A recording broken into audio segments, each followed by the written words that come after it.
Então, muito boa noite a todos. É com imenso prazer que a gente está aqui. Segunda-feira fomos convidados para fazer não é palestra, né? Eu chamo de estudo, que a gente está aqui junto, todo mundo está aqui para aprender. E com bastante alegria no coração, eu falei, bom, então é o meu presente. Então vamos com todo carinho, vamos lá. E eu tinha acabado de fazer uma palestra sobre o tema de hoje, que é essa questão do autoconhecimento. E o que eu acho interessante, gente, é quando a gente fala de autoconhecimento, no dia 4 de dezembro de 2024, virou quase que um tema comum, né? Hoje qualquer questão de autoajuda, os coaches, né, não desmerecendo ninguém, por favor, e graças a Deus que os tem, né, quem tem e tudo mais. Então, o tema hoje de autoconhecimento, conhece-te a ti mesmo, isso aí estava escrito no oráculo de Delfos, lá na Grécia, né? E dos deus Apolo. Então isso há 2000 anos antes de Cristo, estava lá, 2000 e poucos anos antes de Cristo, estava escrito lá, conhece-te a ti mesmo. Faz pouco tempo, né, gente? Só uns 3.000 anos atrás, mais ou menos. Agora virou moda, ótimo. Espero que a gente comece a fazer bom uso dessas questões. Deixa eu só tirar isso aqui de trás de você. Pode tirar. Eu acho que está te atrapalhando. Pode tirar. Vou botar uma aguinha para você também. Ah, eu te agradeço. Obrigada. Então, o que é importante a gente entender? É muito interessante que a gente, quando foi convidado para fazer esse tema, há um tempo atrás, aqui numa casa espírita aqui de Santos, a pessoa me perguntou, sobre o que você vai falar? Eu falei, eu ainda vou decidir. E aí ela lança o banner assim, em preparação. Eu falei, gente, olha que legal, né? E aí, graças ao senhor Google, a gente coloca lá em preparação e tem no livro Pão Nosso, de Emmanuel, um texto chamado Em Preparação. Então, esse texto será a preparação do começo do nosso estudo da noite. Como vocês sabem, nesses livros, o Emmanuel, ele sempre faz uma citação bíblica e depois ele traz a sua explicação. Então, eu gostaria que todo mundo aqui agora estivesse unido, todos nós estivéssemos unidos num só pensamento, para a gente entender essas ações que Emmanuel nos propõe. Ele fala a partir de um trecho de Paulo, que está em Hebreus, capítulo 8, versículo 10, que diz assim: porei as minhas leis no seu entendimento e em seu coração as escreverei, e eu lhes direi por Deus, e eles me serão por povo. Paulo, lá no capítulo de Paulo. Aí o que Emmanuel vem dizer para a gente? Olha, ele traz um roteiro, ele vai trazendo as ações que nós precisamos agir imediatamente, e não é quando terminar aqui nosso estudo, mas é agora, em termos do nosso pensamento, para a gente já começar essa transformação. E ele diz assim: traduziremos o Evangelho em todas as línguas, em todas as culturas. Vocês sabem muito bem que há 3.000 anos atrás, ter textos escritos era realmente magnânimo quem os tinha, porque você tinha os papiros. Você não era simples como agora a gente pega, hoje nem se imprime mais as coisas, né? Mas a gente que é da era pré-digital, a gente imprime, escreve. Tá gravando, tá? A gente imprime, a gente escreve, não tem jeito, tá aqui, é papel que a gente gosta. Naquela época não tinha isso, naquela época era muito difícil, e quem tinha o conhecimento tinha o poder. Quando traduz o Evangelho, o que vai fazer? Exaltar a grandeza desse Evangelho, destacando a sublimidade, semeando a poesia, comentando a verdade, interpretando as lições, impondo-nos no raciocínio, aprimorando o coração e reformando a inteligência, renovando as leis, aperfeiçoando costumes e aclareando caminhos. Então, são todas as ações que a gente precisa para efetivamente praticar para efetivamente o Evangelho não só fazer parte da nossa questão cognitiva, da racionalidade, mas da nossa emoção, do nosso espírito verdadeiro e da nossa ação efetiva no mundo de hoje. Aí, como ele diz agora, mas virá o momento em que a boa nova deve ser impressa em nós mesmos. Quando ele diz que deve ser colocado dentro de nós, não adianta, muitas vezes a gente diz, né, ainda mais a gente que trabalhou muito tempo com mocidade, e os estudos sistematizados, e a gente nem pode falar muito, né, gente, porque foram muitos anos aí, são muitos anos de estudo da doutrina espírita. E o que a gente diz hoje? É fundamental estudá-la? Sem dúvida. Existem 2 grandes princípios da doutrina. O primeiro, amai-vos, e o segundo, instruí-vos. Muito bem, então a gente vai vir todo dia para a casa espírita estudar, estudar, estudar. Quando que a gente vai se formar? Quando? Já estamos no século XXI, né? E olha o que ele diz, que nesse momento em que a boa nova for impressa em nós mesmos, nos refolhos da mente, nos recessos do peito, através de palavras, ações, dos princípios e ideais, das aspirações e das esperanças, dos gestos e dos pensamentos. Então, vai começar a fazer parte não só da questão do raciocínio, mas das nossas emoções. E isso é fundamental, porque, em verdade, se o céu nos permite espalhar-lhe a mensagem divina no mundo, um dia exigirá, nos convertamos em traduções vivas do Evangelho na Terra. Essa mensagem eu acho que ela tocou tão fundo na gente, porque assim, adianta a gente vir aqui na casa espírita e estudar e sair daqui da mesma maneira? Não. Por quê? Porque dentro de nós já habitamos o planeta Terra há milhares de anos. Nós não estamos lá só do Homo sapiens para cá e muito menos de Jesus para cá, quando da passagem. Todos nós que estamos aqui nesse salão, mais todos os espíritos que nos acompanham, todos nós estamos comprometidos com a evolução do planeta Terra. Hoje somos 8 bilhões de encarnados. Para cada encarnado, 5 desencarnados, 40 bilhões de desencarnados. É muita gente, é muito espírito envolvidos no processo de evolução deste planeta. Nós nos comprometemos a vir juntos para cá para modificar este cenário. E que cenário é esse que a gente está modificando? A transformação deste nosso mundo de provas e expiações em um mundo de regeneração. Muito bem, estamos todos nesse momento já vivendo o processo da regeneração. Mas quando essa regeneração se efetivará dentro de nós? Quando cada um de nós for a tradução viva do Evangelho na Terra. E de que maneira é essa? É a gente brigando lá para conectar o negocinho no celular para poder gravar o estudo da noite. É cada um fazer o seu melhor. Somos seres imortais. Todos nós fomos criados por Deus, esse Deus eterno, que ele sim, não, ele é a criação, ele não teve começo e não terá fim. É a diferença de eterno para imortal.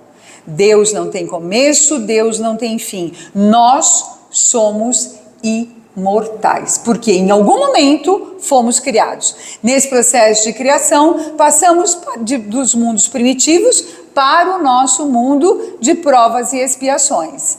Desse mundo de provas e expiações, agora nós estamos dando um salto. Não é um grande salto, porque nós não estamos ainda nos mundos puros, nos mundos perfeitos. Não estamos lá. Nós vamos para um mundo de regeneração, que é um descanso para a nossa alma, para o nosso espírito.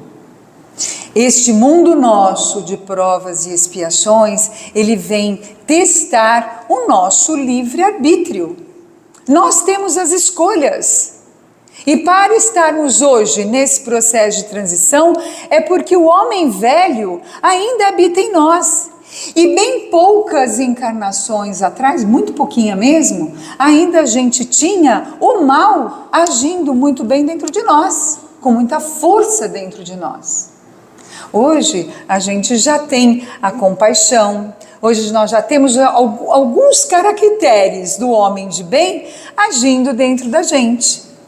Ainda temos muito a melhorar, isso é incontestável, incontestável. E o que é importante nós entendermos nessa situação de como que a gente muda e como a gente transforma essa situação. Uma coisa que é bem interessante, que lá no Evangelho de João está dizendo, conhecereis a verdade e a verdade vos libertará. Agora, nós vamos nos libertar do quê? De que fala esse evangelho lá de trás?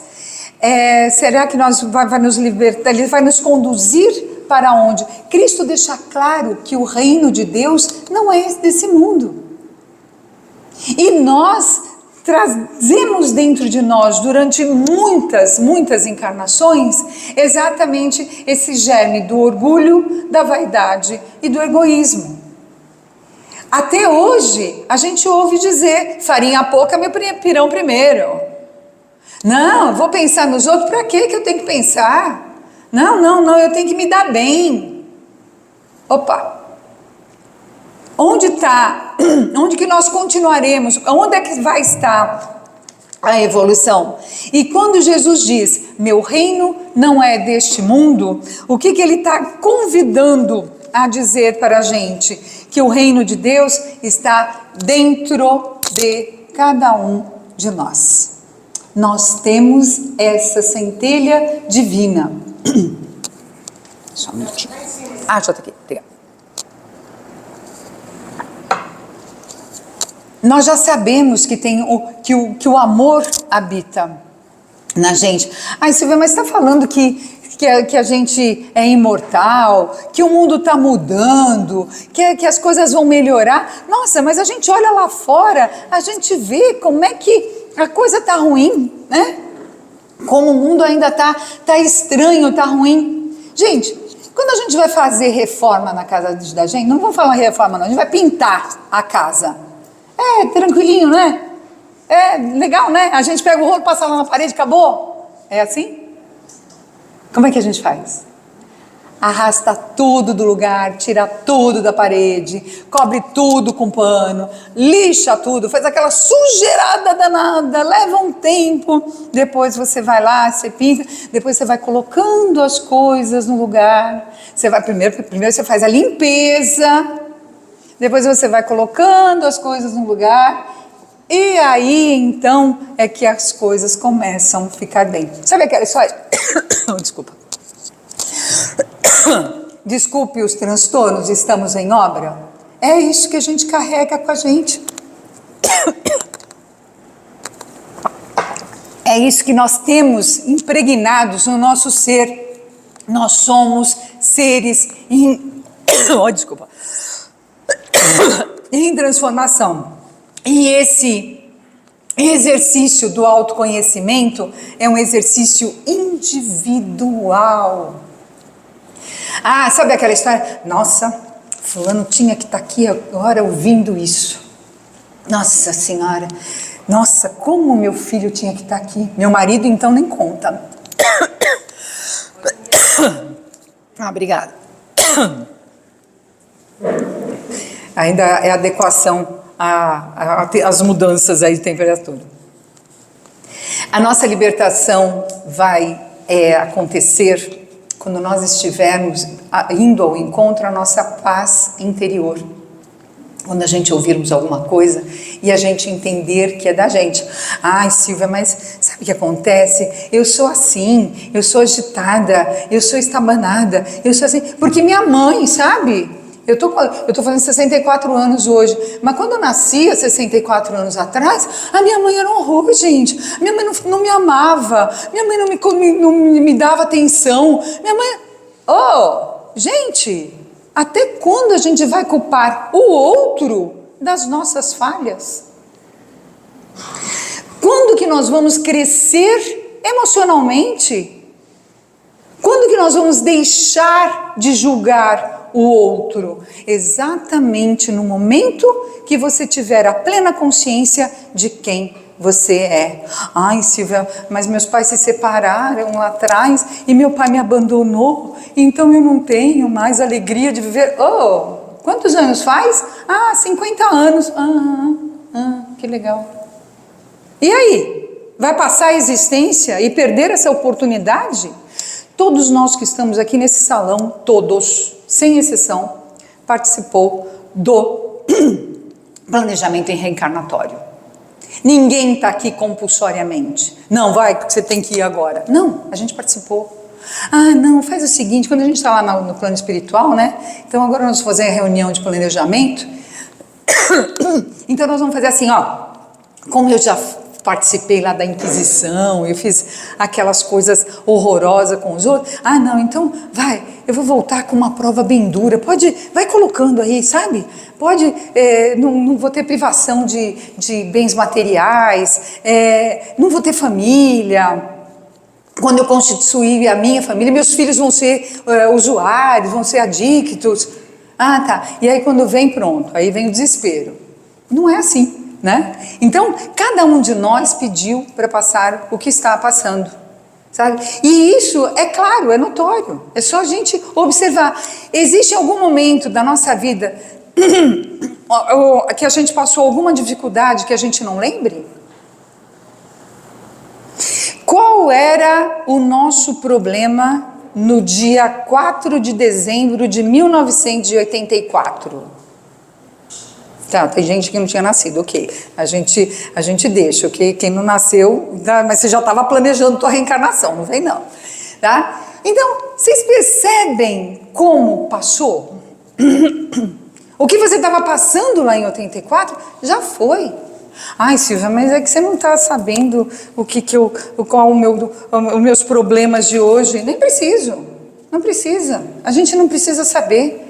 Porque a nossa vida, a nossa existência, ela está exatamente pautada nessa situação de que nós pedimos para melhorar. Vocês já perceberam que quando a gente passa por um problema, a gente dá um passinho, a gente fala, ai, nossa, passou realmente aquele de 1984, a gente não lembra mais.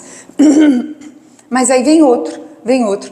Tem um rapaz, um senhor, o Quincas Veloso, ele faz o Evangelho...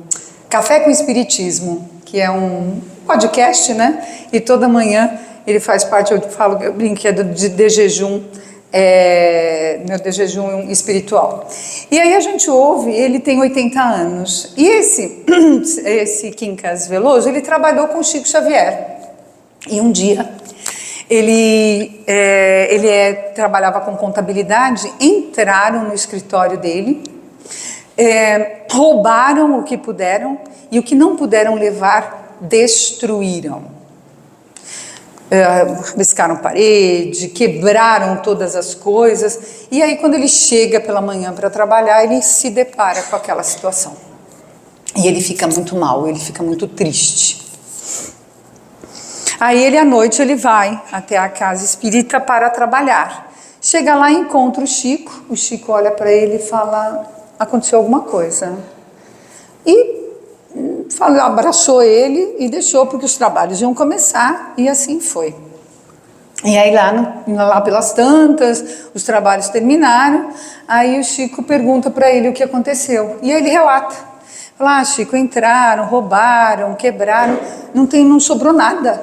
Não sobrou absolutamente nada. Chico abraça, mantém o silêncio. Ele fala, como é bom a gente poder restituir aquilo que a gente tirou do outro. sabe? O que ele fez na outra? Ah, Silvia, então é assim? Então porque eu matei eu vou ter que morrer? Não. Se você matou alguém numa outra encarnação, né? Aquele que vier agora, ele não vai te matar, porque senão você não vai acabar nunca. Aquele que você matou vai vir como teu filho. E aí você vai ter que aprender a amar. E ele vai ter que aprender a te amar também. Não é olho por olho, dente por dente. A gente não está nessa parte aí, né? Então, voltando para essa situação do conhecer-se a si mesmo, é o início da nossa paz interior e o começo da nossa libertação. Quando a gente passa a ouvir esses casos e a gente começa a identificar dentro de nós algumas características, sabe, do homem velho, você fala, não, isso eu não quero mais para mim. Eu não quero mais brigar. Eu não quero mais bater. Eu não quero mais matar. Hoje, por pior que seja a situação, a gente não tem dentro de nós aquele instinto, não, tem que matar, a gente não tem mais jeito esse mundo, a gente não tem. E se tiver, por favor, vamos renovar. Vamos aproveitar essa oportunidade que nós estamos tendo para isso, né? Qual é o maior mal do mundo? É o mal que está dentro de nós. O Divaldo diz que o mal que me fazem mal, o mal que me fazem não me faz mal. O mal que me faz mal é o mal que eu faço, porque me torna um ser mau. Né? Então, poxa vida, mas aí roubaram, mataram, fizeram, ok, foi o outro. Se a gente entrar de novo no círculo vicioso da vingança, né, do retribuir o mal com o mal, a gente não vai conseguir acabar com essa situação. Então o mal, o ódio, o ressentimento, a maledicência nos prendem a quem nos faz mal e só nos libertaremos pelo perdão. E quando nos conhecemos, sabemos quem somos e nos libertamos das duas chagas, do orgulho e do egoísmo. Então é muito interessante, gente, quando a gente já tem aquela maturidade de saber quem nós somos, quando alguém chega para a gente e nos acusa, aquela pessoa que está falando mal da gente, está falando muito mais dela do que de nós. E é essa segurança que a gente tem que ter, sabe? Silencia.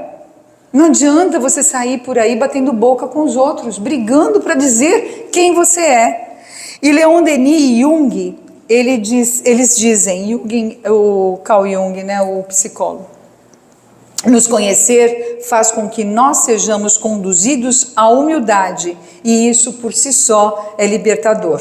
A humildade alicerça as outras virtudes. Então, a partir do momento que alguém chega com você com arrogância, coloca você sabe com quem você está falando? Não, muito prazer, eu sou Silvia, né? Podemos aqui conversar e tudo mais. Te traz essa segurança, sabe? Você não tem que provar nada para ninguém. Para quê? Todos nós estamos tendo essa chance exatamente de poder nos elevar. E uma coisa que é muito importante, gente, tudo isso nós estamos dizendo agora, do conhece-te a ti mesmo, falamos lá do templo de Delfos, lá na Grécia, mas no Livro dos Espíritos, que foi escrito em 1857, você tem lá no capítulo 12 da perfeição moral, na questão 919, o conhecimento de si mesmo, onde Kardec pergunta aos espíritos qual o meio prático mais eficaz que tem o homem de se melhorar nesta vida e de resistir à atração do mal? Um sábio da antiguidade já vos disse: conhece-te a ti mesmo. E o que é importante a gente, abram quando vocês tiverem a possibilidade, que é a parte terceira do Livro dos Espíritos, que é sobre da perfeição moral, né, que são as leis morais. Na questão 918, ele fala dos caracteres da perfeição, assim como depois ele vai tornar a falar lá no Evangelho segundo o Espiritismo, no capítulo 17, que ele fala do sede perfeitos e ele fala das caracteres do homem de bem. Então, para encerrando a nossa conversa da noite de hoje, uma coisa que é bem interessante que os espíritos dizem na questão 918, Kardec pergunta: por que indício se pode conhecer em um homem o progresso real que lhe elevará o espírito na hierarquia dos espíritos? Então, sabemos nós que somos todos aqui espíritos imperfeitos. Dentro dessa categoria de imperfeitos, você tem uma série de outras categorias, né? E a gente não precisa nem fazer muito estudo, não, para saber onde que a gente está. Porque a hora que a gente para e respira, que a gente faz uma análise da gente mesmo, a gente sabe muito bem quais são as nossas falhas. E os espíritos dizem assim, ó, o espírito prova a sua elevação quando todos os atos de sua vida corporal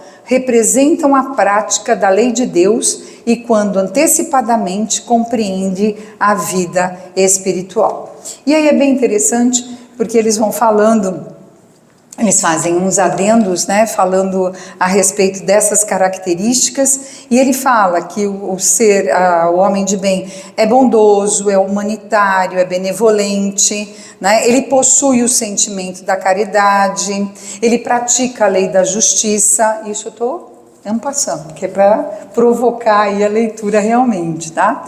Então, quem está sobre a sua dependência numa ordem superior, numa ordem social, ele é condescendente para com os defeitos dos seus subordinados, né? É indulgente para com as fraquezas alheias, não é vingativo e, enfim, ele respeita os seus semelhantes, todos e todas as diretrizes das leis da natureza. Então, para a gente sair hoje daqui animado com a nossa condição, começamos o último mês do ano de 2024, né? Para uns, assim, para todos nós, né? Parece que a gente olha para trás e fala, meu Deus, e todos aqueles propósitos que eu elenquei, né, em janeiro. O que é importante e fundamental a gente fazer hoje? Seguir o conselho de Santo Agostinho. O que ele dizia? Como é que você se interroga? Como é que é a questão do teu autoconhecimento? Quando você chega em casa, depois do teu trabalho ou depois das suas atividades, na hora de dormir, você silencia e faz um balanço do seu dia. E veja, não vai existir quando desencarnarmos nenhum juiz dizendo, ó, você errou aqui, aqui, aqui. Quem vai dizer isso será a nossa consciência. E à noite, a nossa consciência faz isso com a gente. Nossa, hoje, para que eu falei daquela forma com aquela pessoa? Poxa, poderia ter dado um sorriso, poderia ter ajudado, né? Poderia ter falado. Então, essas coisas nós podemos fazer todos os dias, agora mesmo. O que a gente faz nesse momento? Que a gente já está indo para o encerramento. Fecha o olho. O que te preocupa agora? Qual é a tua maior preocupação neste momento? Que plano que você pode fazer para conseguir resolver esse problema? E terceiro, qual é a ação imediata que você pode fazer? Identifica o problema, faz o planejamento, identifica a ação. Se é problema, tem solução. Se não tem solução, não é problema. Então, para que você está se preocupando? Vai adiantar? Nossa, mas fulano falou aquilo de mim há 10 anos atrás. Meu Deus, e agora? Como é que está o fulano? Esquece. Nossa, aquele outro lá, quando eu estava para ser promovido, foi lá, me puxou o tapete, ficou com o meu cargo. Ah, era teu o cargo? Você nasceu com ele? Botou ele embaixo do braço? Né? Quem é servidor público não sabe o que eu estou falando, né? Nem passou por isso em nenhum momento da vida. Gente, vocês percebem que isso é transitório? Tudo que a gente pega com a mão, a gente vai deixar aqui. Qual é o teu problema imediato e qual a solução? É isso que a gente tem que se apegar. Ai, Silvia, mas o meu filho desencarnou. Realmente, gente, uma dor de pai e mãe que perde um filho, vamos combinar que eu acho que é a maior dor que a gente pode sentir. Né? Eu acho que é como se arrancasse um pedaço do nosso peito. Acabou? Ele morreu de vez? Nunca mais você vai ver? Ele é imortal, como você, como todos nós somos imortais. Então, percebe como, a partir do momento que você tira foco do problema e coloca o foco na solução, você começa a ter as respostas? Preocupar-se realmente você precisa, né? Mas tem que ser uma preocupação positiva. Por exemplo, nossa, dia 10 lá, a gente tem que pagar tantas contas, né? Isso, mas pagar a conta, então o que você vai fazer? Você já sabe que no dia subsequente você vai ter que pagar. Pronto. Nossa, Silvia, mas é simples assim? Se você quiser, Se você deixar de vitimismo, sabe? E de deixar de colocar nas costas dos outros o problema que é teu, você resolve a situação. Então fica aqui o nosso carinho, a nossa gratidão pelo dia de hoje, o convite para ler o capítulo 12 das perguntas 918 e 19 do Livro dos Espíritos e o capítulo 17 do Evangelho. É lição de casa, tá, gente? Depois a gente faz chamada oral. Vocês que estão aqui pela primeira vez, quando vocês estiverem entrando na segunda vez aqui no centro, a Maristela vai estar lá e falar, você leu o capítulo 12 né, do Livro dos Espíritos? Vai fazer assim com vocês, viu, gente? É com amor, é com alegria que a gente se despede de vocês na noite de hoje, desejando a paz para todos e para os lares e as famílias de todos aqui presentes. Muito obrigada.